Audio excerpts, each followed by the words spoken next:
নমস্কার বন্ধুরা।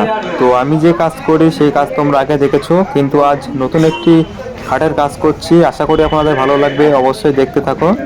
তো দেখো এই খাটটা দেখো। ফালতু কথা বলবে না। বন্ধুরা, এই খাটটার আজ কাজ হবে, তো হাফ কাজ হয়েছে, এখন হাফ কাজ বাকি আছে, তোমরা দেখো। তো পাশে যে খাটটা দেখো, এই খাটটা কিন্তু কমপ্লিট হয়ে গেছে। এখানে দেখো লাইট কম আছে বলে একটু দেখতে অন্যরকম লাগছে ঘরের ভেতরে। আর এই যে খাটটা আজ কাজ করব, তো সেটা তোমাদেরকে দেখাবো।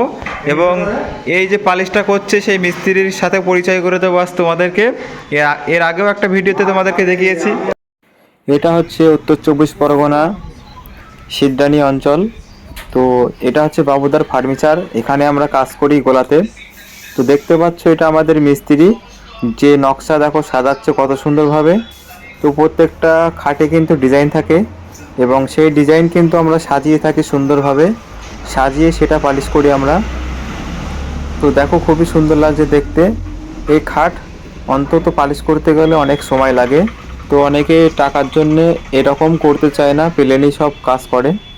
তো এরকম খাট যদি পালিশ করতে হয় রং চং দিয়ে সুন্দরভাবে, ঠিক এরকম বাই কালার থাকবে খাটে আপনাদের। তো মাল কিন্তু এখনও কমপ্লিট হয়নি, সবে রঙগুলো করা হয়েছে। তো এরকম 10 থেকে 12 হাজারের মধ্যে খুব ভালোভাবে পালিশ করা হবে। এটা হচ্ছে পিউ পালিশ। তো এই পালিশ কিন্তু আমি কাজ করছি এখন, আগে করতাম না। কারণ এই পালিশটা এখন খুব প্রচলন চলছে খুব, সব জায়গায় গেলেই পালিশের কথা শোনা যায় যে এই পালিশ করবো এই পালিশ করব। তো তার জন্য আমি গালা পালিশ ছেড়ে এই পালিশ করছি। তো যখন যেটা হবে, যে কাজ সে কাজ করতে হবে। গালা পালিশও করি এবং পিউ পালিশও করা হচ্ছে। তো মিস্ত্রি দেখতে পাচ্ছ ওখানে কাজ করছে, এখনও কিছু কাজ বাকি আছে, এবং পাশে একটা দরজা আছে সেটাও কাজ হবে। তো ডিমাদের ডিজাইনটা ছোটো পার্ট যেটা, সেটা দেখানোর চেষ্টা করবে একটু ভালোভাবে। তো মাঝখানে দেখতে পাচ্ছ যে নিমকিগুলো, সেগুলো সাদা রং করা হয়েছে। এবং আমি খাটটার সাথে একটা আপনাদেরকে দেখানোর চেষ্টা করছি যে আমি এখানে কাজ করছিলাম, যাতে তোমরা সবাই বুঝতে পারো। তো যাই হোক, দেখো মিস্ত্রি আছে এখানে। তো দুটো আমরা এর সাথে কাজ করেছিলাম।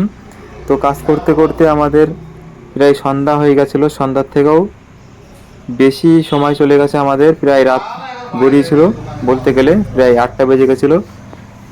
শুধু খাট নয়, খাটের সাথে আমরা কিন্তু এই ড্রেসিং টেবিল বা বলতে পারো আলমারি, এটাও আমরা পালিশ করছিলাম। তো এটা কমপ্লিট হয়ে গেছে, দেখতে পাচ্ছ বিটগুলো চকলেট কালার করা হয়েছে সুন্দরভাবে। এবং সাপের গার মতো দেখো একদম চকচক করছে, একদম তেল তেল ভাব। তো এটা আমরা কমপ্লিট করে দিচ্ছি এবং ভেতরটা লাল রং করেছি। অসাধারণ একটি মডেল, সিম্পলের মধ্যে, দেখতে খুবই ভালো লাগছে। তো এর ড্রয়ারও আছে, ড্রয়ার পাশে রাখা আছে। এবং খাটটা আমি তোমাদেরকে আর একবার ভালোভাবে দেখানোর চেষ্টা করব। তো খাট আমাদের কমপ্লিট হয়ে গেছে এবার। তো দেখো খাটটাও কিন্তু চকচক করছে, প্রথম অবস্থায় কিন্তু খাট চকচক করছিল না, কিন্তু খাট কমপ্লিটের পর এবার দেখো চকচক করছে, খুবই সুন্দর লাগছে দেখতে। জানি না আপনাদের কেমন দেখতে, ভালো লাগছে কিনা আপনারা অবশ্যই কমেন্ট করবেন। তো মিস্ত্রি দেখো ফটো তুলছে, তার হাতের কাজ হয়ে গেছে। তো যে বক্স খাট আমরা করলাম, তো বক্স খাটের এটা পাশি, এবং পাশে আর একটা খাট আছে দেখো। তো এই খাটটা খুবই সুন্দর। এটাও কিন্তু বক্স খাট, এটা কিন্তু মেলার থেকে কেনা হয়েছিল। তো সাধারণত আমাদের যে রানাঘাটের পাশে যে মেলাটা হয়, তো সেই মেলা থেকে খাটটা কেনা হয়েছিল। তো খুবই সুন্দরভাবে পালিশ করেছি আমরা। এবং যে খাটটা আমরা বাই কালারটা বেশি করেছি, সেটা দেখতে খুবই ভালো লাগছে বলে আমি আবারও তোমাদেরকে দেখানোর চেষ্টা করছি খাটটা। যদি তোমাদের পালিশ যদি অবশ্যই পছন্দ হয়, তো এরকম পালিশ করতে আপনাদের খরচ পড়বে 10 থেকে 12 হাজার টাকা। এবং যদি এর থেকে একটু ভালো করতে চান আর একটু পড়বে, তার কারণ ডিজাইন হিসাবে আপনাদের খরচ পড়বে, ফালতু কথা বলে লাভ নেই। তো অ্যাকচুয়ালি এরকম খাট আমরা কিন্তু 12 হাজার টাকায় পালিশ করে থাকি, পিউ পালিশ।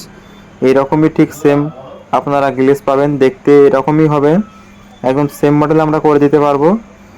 তো খুবই সুন্দর একটি ডিজাইন দেখো, সিম্পল বলতে গেলে চলে, খুব একটা নকশাও নয়, কিন্তু নকশা থাকলেও নকশাগুলো বড় বড় আছে, ধুলোবালি জমলেও ঝাড়া দিলে পড়ে যাবে।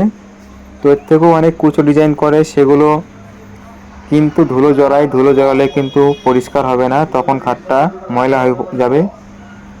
কিন্তু এই যে কাজটা করা হয়েছে, এই ডিজাইনটা দেখতে যেমন সুন্দর, তেমনি রংটা করেও খুবই সুন্দর লাগছে। তো আমি বসে বসে আর একটা ফটো তোলার চেষ্টা করছিলাম, তো হঠাৎ ভিডিও হয়ে গেছিলো।